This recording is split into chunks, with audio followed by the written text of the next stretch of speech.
Hello and welcome, friends. So let's dive directly on the charts. Market में खास करके Asian market में एक शॉर्ट कवरिंग रैली आई है और यूरोपियन मार्केट में मेजर कुछ एक्शन है नहीं। डॉलर इंडेक्स भी वहीं ऊपर की तरफ स्टेबल है, विच इंडिकेट्स कि मार्केट और इमर्जिंग मार्केट में और प्रेशर रहेगा।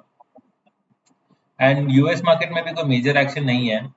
जो ये 1.66% का फॉल आया था, which was a very strong close, ऐसा कैंडल डेली में बहुत रेयरली मिलता है एंड दैट टू इस पॉइंट पे।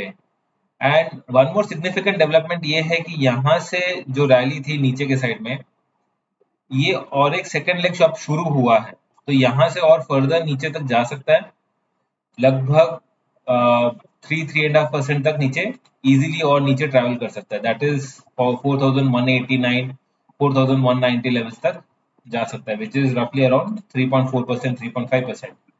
सो ये जो रैली रहेगी, ये रैली हो सकता है स्लो एंड स्टडी आए। इतना जितना मोमेंटम इस पॉइंट पे था यहाँ से नीचे की तरफ में, उतना फियर्स मोमेंटम ना रहे, but we never know. And secondly, market में, इंडियन मार्केट में अभी कहीं भी बाइंग का ऑप्शन या अपॉर्चुनिटी नहीं है, तो please refrain yourself from buying anything as of now. Let's have first initially हम लोग वीकली चार्ट देखते हैं। वीकली चार्ट्स में क्लियरली इंडिकेट कर रहा है कि ये जो मोमेंटम था, ये मोमेंटम एक ही कैंडल में एग्जॉस्ट हो चुका है।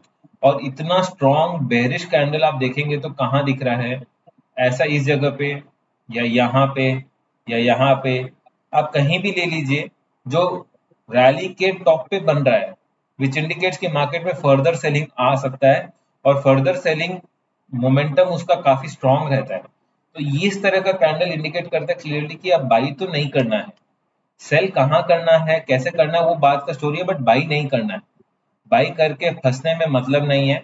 यहाँ भी आप देखिए, कहीं भी देख लीजिए, टॉप के पास अगर कोई स्ट्रॉन्ग बेरिश कैंडल बना है, वो भी वीकली टाइम फ्रेम पे, विच इंडिकेट्स कि मार्केट में और नीचे की तरफ सेलिंग आ सकता है।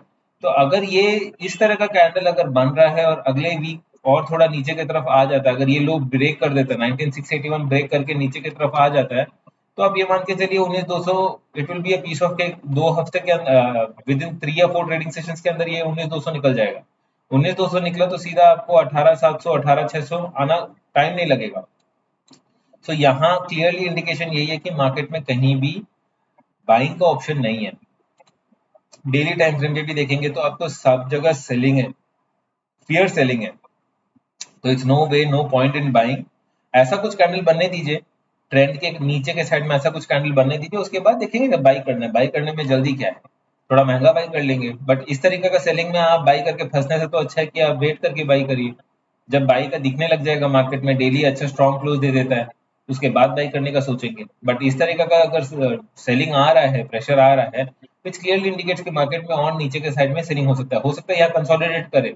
19,900 से लेके 19,600 के बीच में, 300 पॉइंट के रेंज में शायद हो सकता है नेक्स्ट वीक पूरा कंसोलिडेट करे। But still it is not a buying market until unless we cross strongly about 20,000 के ऊपर अगर निकलते हैं, तभी हम लोग कुछ बाइंग का सोचेंगे, उससे पहले नहीं। तो मार्केट क्लियर है, नीचे की तरफ है। अब और कितना नीचे जा सकता है? 18,600 18,900 18,800 तक भी आ सकता है market, which is very highly probable scenario, because ये जो था, ये बेयर्स को आउट करने वाली रैली थी। अब यहाँ से अब जो सेलिंग आई है, विच क्लियरली इंडिकेट्स कि यहाँ से और क्लियर सेलिंग नीचे की तरफ आ सकता है। Once we get a close below 19,500, हमें कंफर्मेशन मिल जाएगा and then will start piling up our shorts. जैसे पुल बैक आएगा, will start piling up our shorts and sell on rise वाला मार्केट हो जाएगा। एंड जैसे जैसे मार्केट नीचे आएगा, will be keenly watching at least 18,700 levels for immediate target. And for the bank nifty, same thing goes with the bank nifty as well.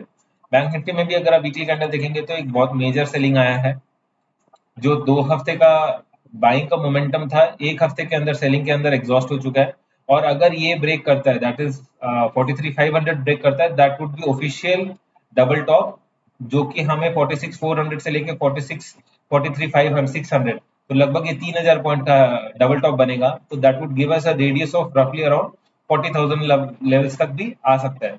तो ये होगा आपका लगभग 7 to 8% तक का डिप नीचे की तरफ आ सकता है। आई एम नॉट सेइंग कि इमीडिएट आएगा, बट येस, मार्केट में अगर ये ब्रेक करता है, दैट इज 45,600, तो that would be a double top on weekly time frame and further नीचे की तरफ में सेलिंग इंटेंसिफाई होता हुआ दिख सकता है।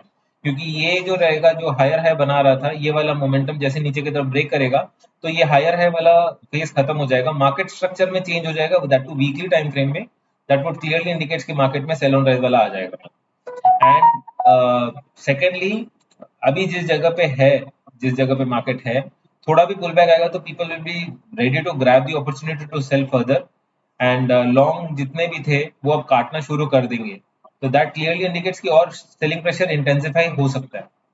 तो ओवरऑल मार्केट इस तरह से बिल्डअप हो रहा है, एफ भी शार्प सेलिंग कर रहे हैं, एंड खास करके बैंक निफ्टी में भी एच बैंक भी देखेंगे तो बहुत इंटेंसिटी के साथ नीचे आ रहा है। एंड कोई भी आप स्टॉक ले लीजिए, आई ये LNT ले लीजिए, TCS ले लीजिए, मिड कैप ले लीजिए, मिड कैप में भी आप देखेंगे तो सेलिंग इंटेंसिफाई होकर अब कंसोलिडेट कर, अब यहाँ से अगर सेलिंग आया तो यहाँ से अच्छा खासा नीचे की तरफ आ सकता है। एंड सेकेंडली हिंदुस्तान यूनिलीवर में या ITC में पैसा जाता हुआ दिख रहा है, विच इंडिकेट्स की मार्केट में अब फर्दर डिफेंसिव स्टॉक्स में पैसा जा रहा है, और जो मेन ग्रोथ स्टॉक था जैसे HDFC बैंक हो गया या रिलायंस हो गया, इसमें पैसा निकलता हुआ दिख रहा है। तो ये क्लियरली सेल ऑन राइज वाला मार्केट का इंडिकेशन।